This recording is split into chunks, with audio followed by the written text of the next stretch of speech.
Okay guys, let's go ahead and get started.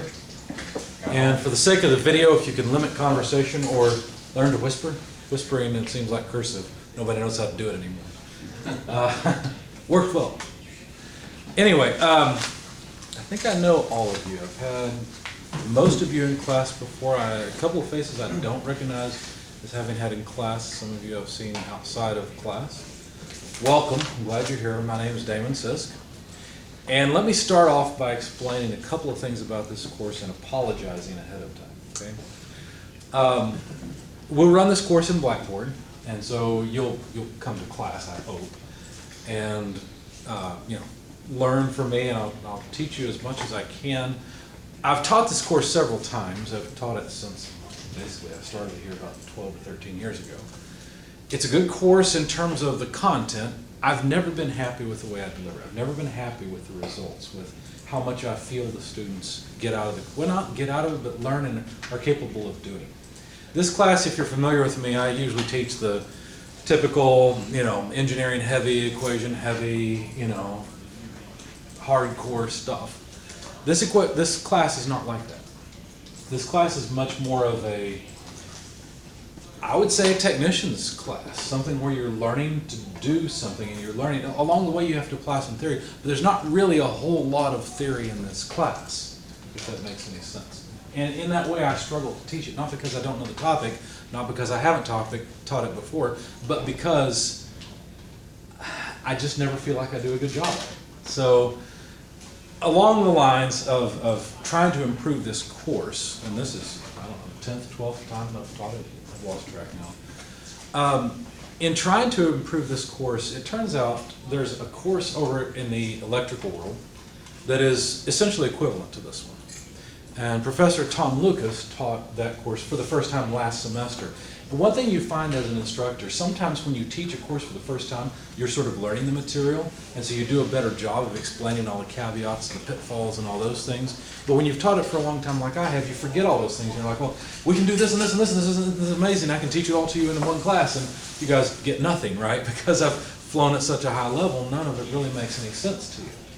So what I want to try and do this semester is going to be very different from everything I've done before. I've got the video camera here because we've got a couple of students who really need this class and have another class that conflicts with it. And so they're taking that other class. I'm video recording it on Fridays. I'll be here anyway. So they'll watch the videos. They'll come in and we'll figure something out to make it work. They'll do the labs and stuff then. If you guys want to watch the videos, you're welcome to as well. I'll post them so you can look at them. I don't know how valuable they'll be for you guys. But what I want to do is I want to somehow develop skills in you in using the principles I'm going to teach you so that when you're done in the class, I know you're capable of doing this. I've had a lot of students go through this class, and generally the class is about programming PLCs. PLCs are industrial computers, basically. They're how you control machines in the real world, in industry. They're one way. They're kind of the biggest thing out there for controlling processes. Why did I tell you? Oh, I want you to know how to use PLCs and how to program them. And so the labs will be much more, give you a challenge where you try to use some of the stuff you've learned, if that makes any sense.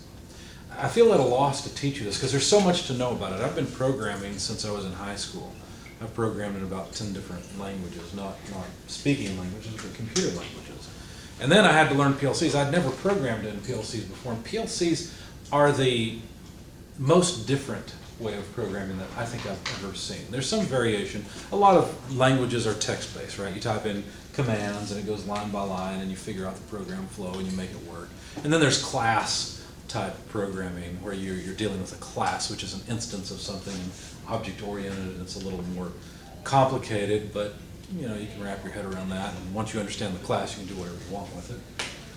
But then there's graphical programming, and you've probably not seen a graphical language before. This is going to be ladder logic.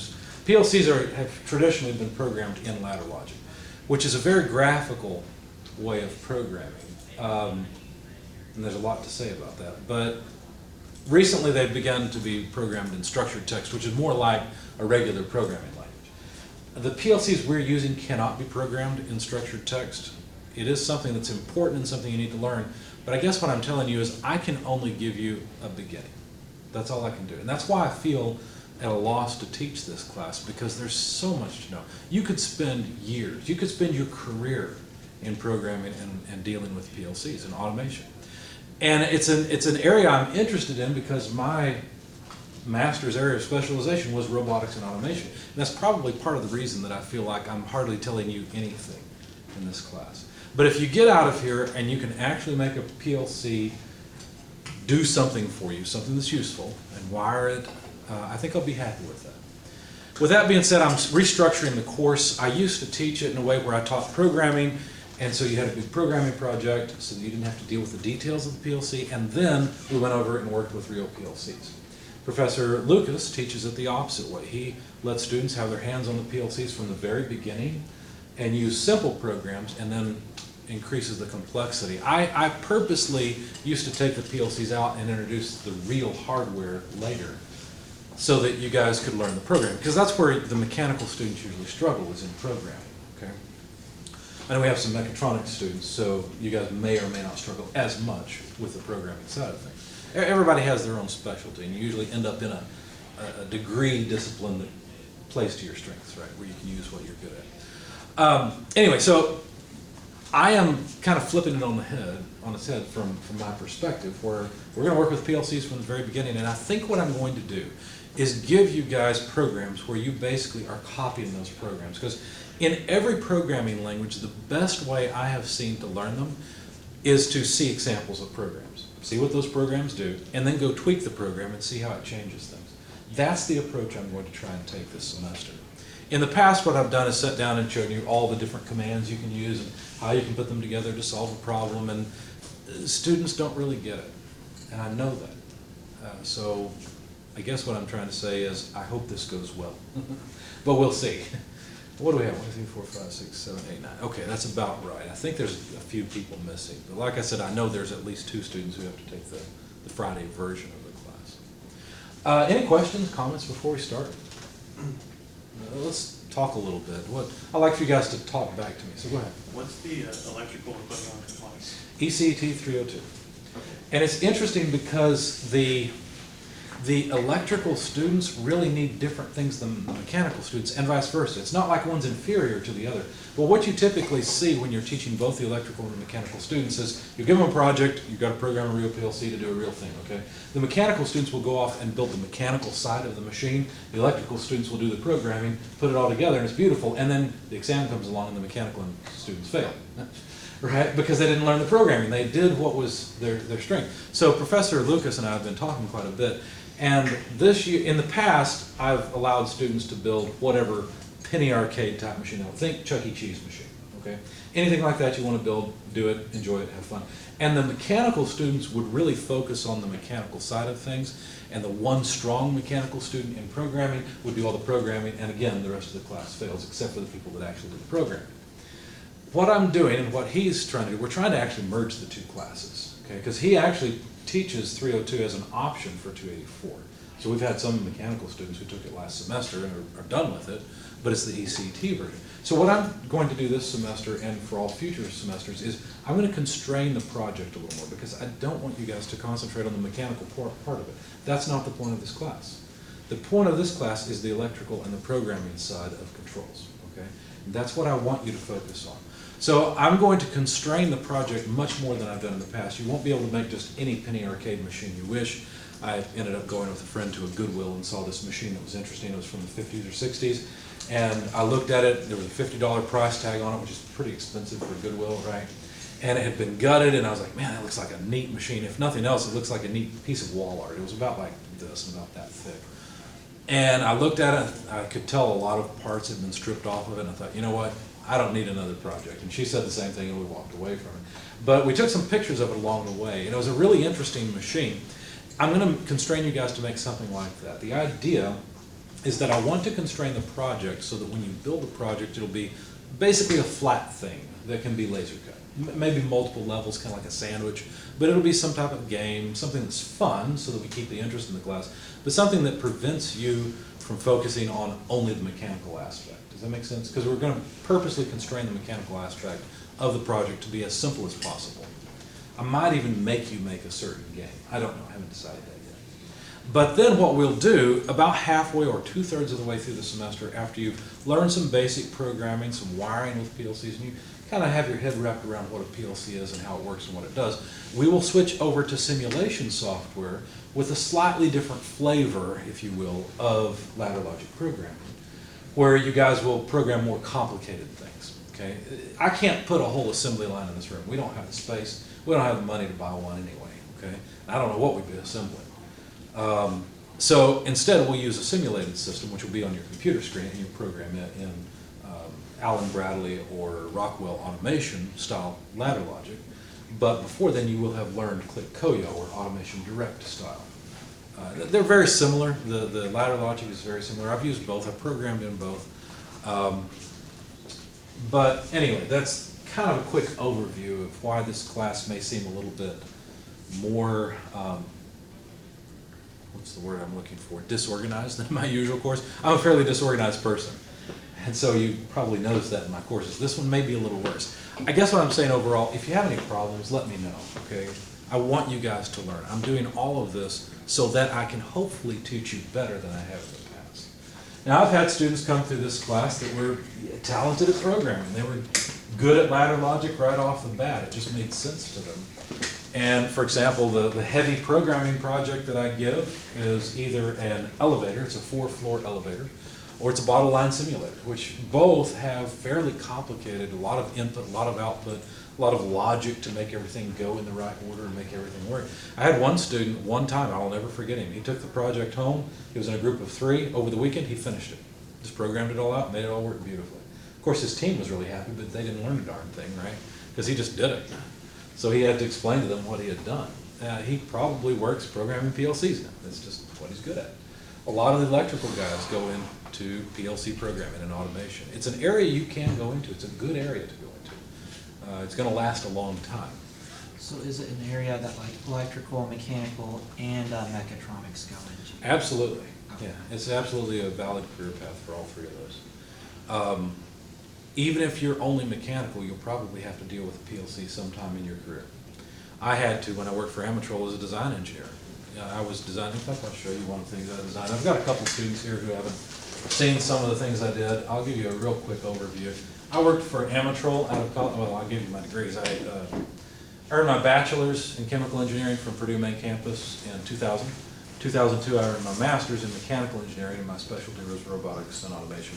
I realized that while I could make a grade in chemical engineering, I wasn't meant for chemical engineering, okay? So I switched over to mechanical, basically, and decided to get a master's degree out of it. I'm glad I did, because it allowed me to come here and teach, because you have to have a master's degree to teach here.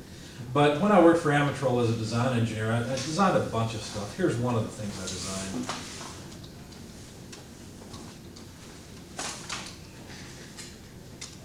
I designed their mechatronics trainer. I say I did. It's been changed since I did the work on it.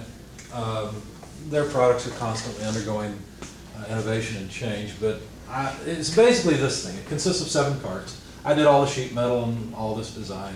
I did the surface of the last 4 carts. 1, 2, 3, 4, 5. They got 5 now. It's 8 carts. It was 7. Now they got it up to 8. But basically the last 4 carts are the ones that were my baby. I designed all the top portions of it. And then I had 2 co-workers who just did the top design on the first 3 carts. It was an interesting project. This whole thing sells for over $100,000. They're still selling it. I'm proud of the fact that it's a successful project. I'm also proud. You guys know we have multiple locations around the state. I always have to say this because it's kind of a point of pride for me. But for one of our meetings, I was riding up with Professor Dews and Professor Cooling. We picked up Professor Feeney, who you guys don't know. He's the director and instructor, one of the instructors at Columbus for the mechanical program there. That's equivalent to ours. And he was all excited. Professor Feeney was all excited. He said, "Yeah, we just got one of Amatrol's mechatronics trainers." I said, "Oh, that's nice. I designed it." You know. So we had a lot to talk about because I knew the system intimately, after designing it. And so he was asking me a lot of questions about it, and we had a good conversation. But anyway, it was just interesting. So this is one of the things I designed, and it's very mechatronics. It's very electromechanical. Okay, so there's a PLC on each one of the carts, and the idea behind it is that you can separate the carts off, because one of the problems you have in any education program is how do you have enough equipment for all the students to go around, right? It's expensive because equipment costs money. But if you think about it, you can take one cart and have, say, 2 or 3 students work on that cart to program it and make it work the way it should. And then you have the challenge after the whole class is done. This is a decent class size, right? 3 times 8, so 24 students this could accommodate. After you've done that, there's challenges for interfacing them, because what this thing is supposed to do is assemble a valve. So there's a pneumatic valve that starts off on this end and ends up completely assembled, completely automatically, no human touching, by the end. And so it's quite a challenge to, number one, make this first cart work. The first cart is basically a cart that picks up one from stock, orients it, and sets it down. Okay, and then the next cart does more orientation and so on, until the end where you've got this robot doing the bulk of the assembly. There was a torquing station. They've added something, I don't know what it is here. Maybe they changed it, but this is the sorting station at the end that I designed that has a cylinder, moves back and forth, and you end up with 4 different possible configurations. Depending on which one you've got, you want to drop it into the right slot. There's actually a sort of a slide on the back side you can't see that has 4 slots in it. Okay. Anyway, it's quite a challenge to program each one of these. Number one, to get all the inputs and outputs to work the way you want, so that you do whatever that station is supposed to do. But then to make it talk to the next door neighbor and make it hand off the part, right? Hand off the part from one cart to the next. It's quite a challenge. So it's a good little trainer. It's not something we have here. I don't know that it's appropriate for this type of situation, because you guys are more, you're closer to the engineering side of things. This is closer to the technician side of things. Okay. But why did I show you all that? Oh, kind of an introduction. So after 4 years and doing a bunch of stuff like that, I went on to a company called Grody in Madison, Indiana, and worked for them for a year doing research and development type stuff. Someday I'll show you some, well, I'll show you kind of what it looks like. What I did for them was, they called it Lightform. When I was there, they called it Light, if I can spell.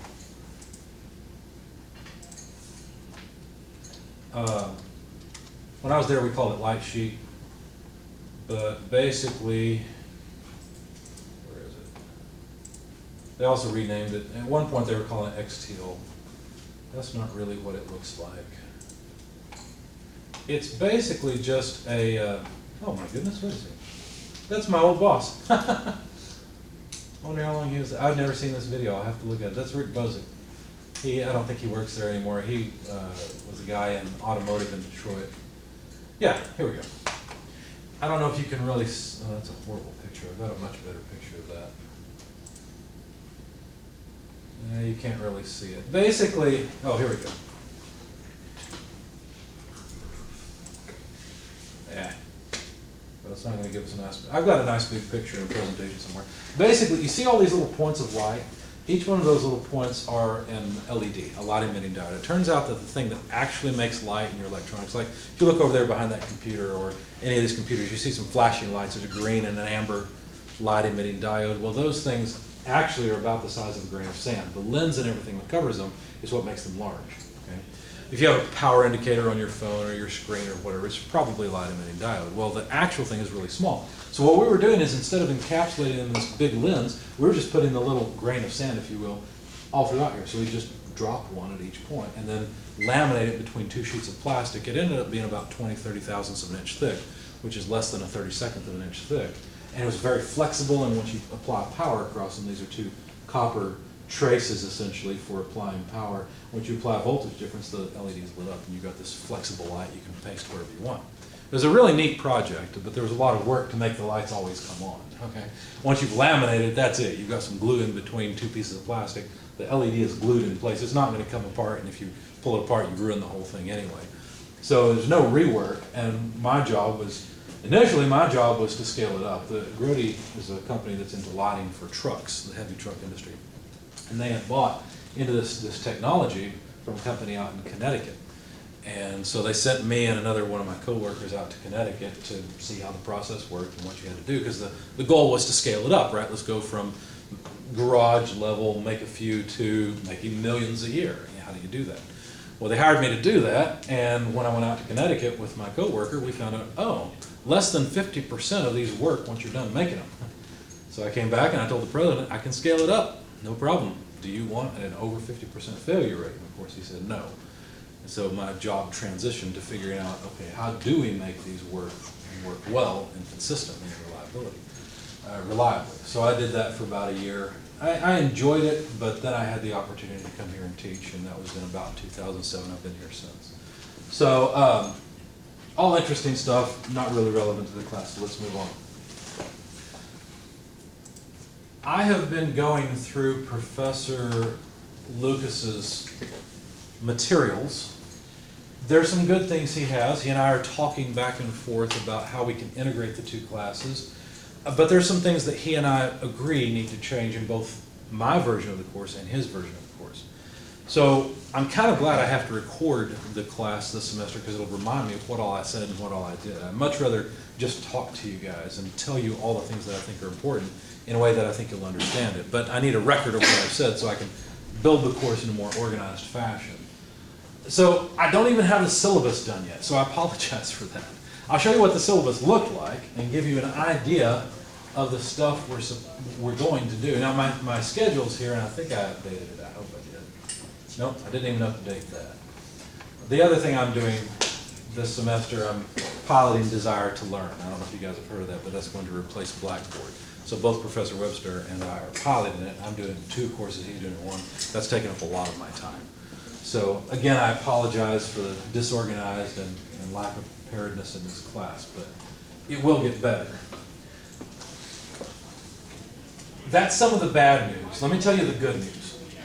This is the text that I always used in the past. It looks like this. Okay? There's an ISBN number right here. You can go to Google and find it. You know what you're going to find? It's expensive. In the past, I required that students buy it.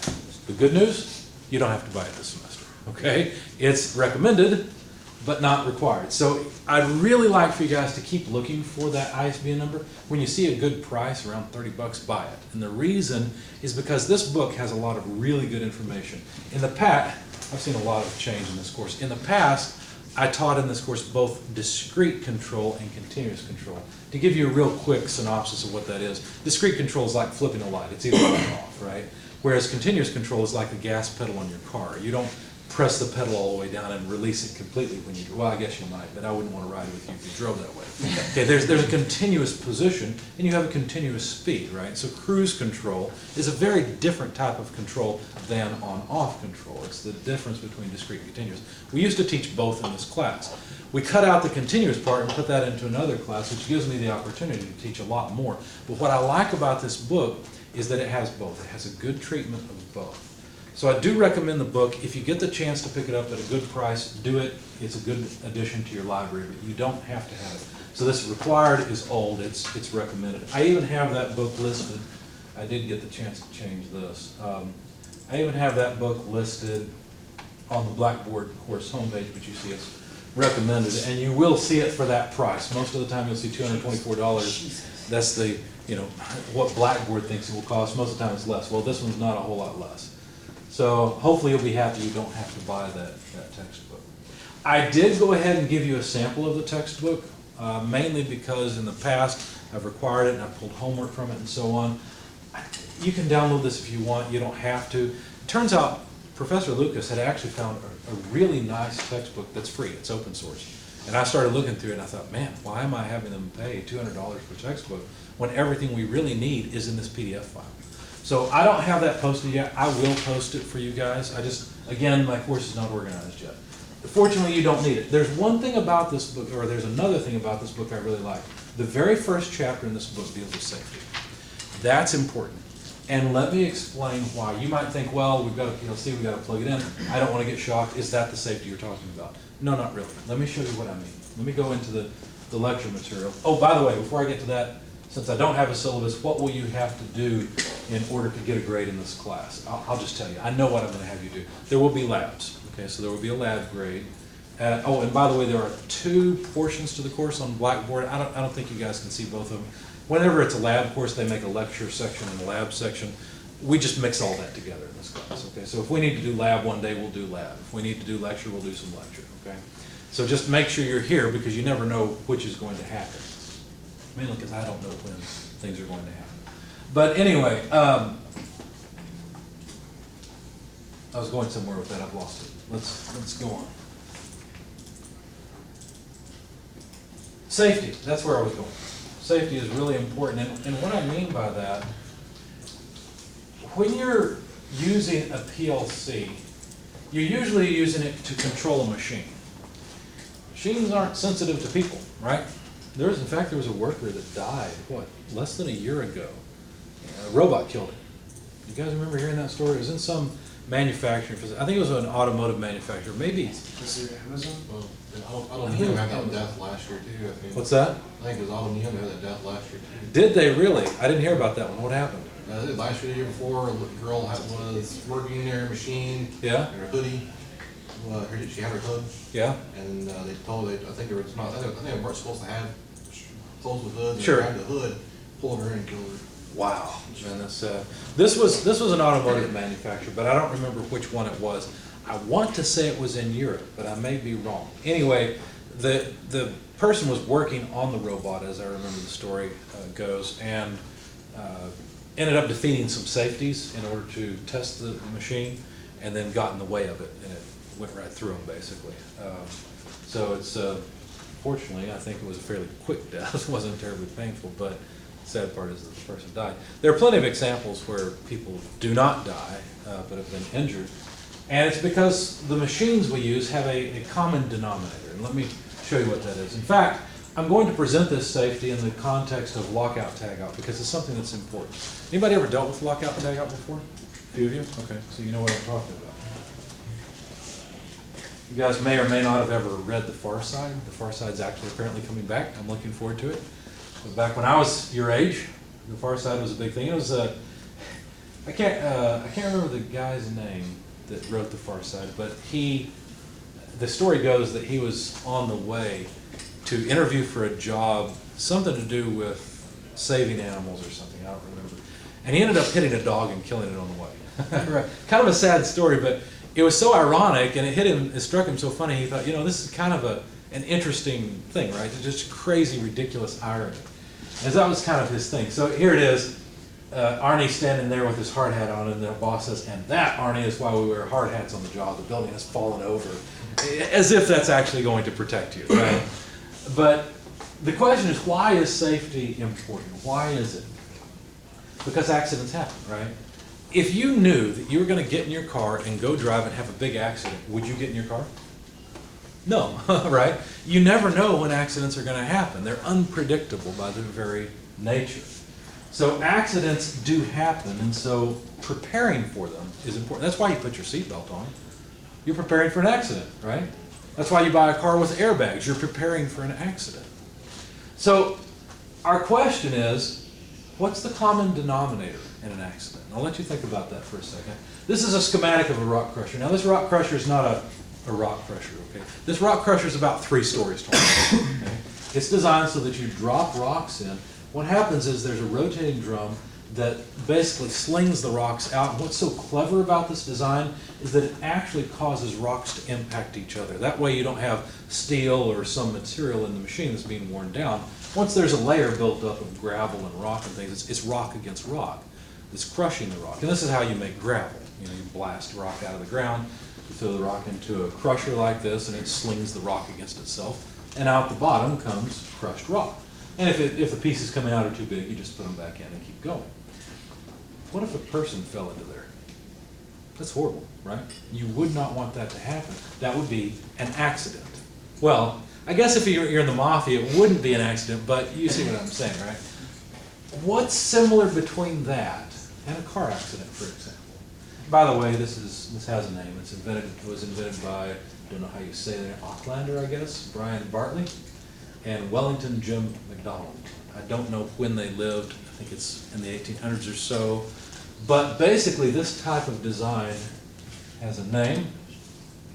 It's called a Barmack rock crusher. That's the design or the style of it. So what's the common denominator between, well, okay, let's back up. How would the person be damaged when they fall into the rock crusher? What would happen? Multiple bones breaking. Okay, because of what? Impacts, right? They would get ripped apart, I guess. Basically, they'd be stoned to death, Yeah. right? Okay. A lot quicker than the biblical stoning, apparently, but they would die from impacts, right? What do the stones have? If I hold a stone in my hand, is it gonna kill me? No. Well, maybe if it's all pure uranium or something that's radioactive, but no, it's not gonna kill me, right? What's going on here? Well, the stone is flying. When the stone's flying, what does it have? Energy. Energy. It has kinetic energy, right? The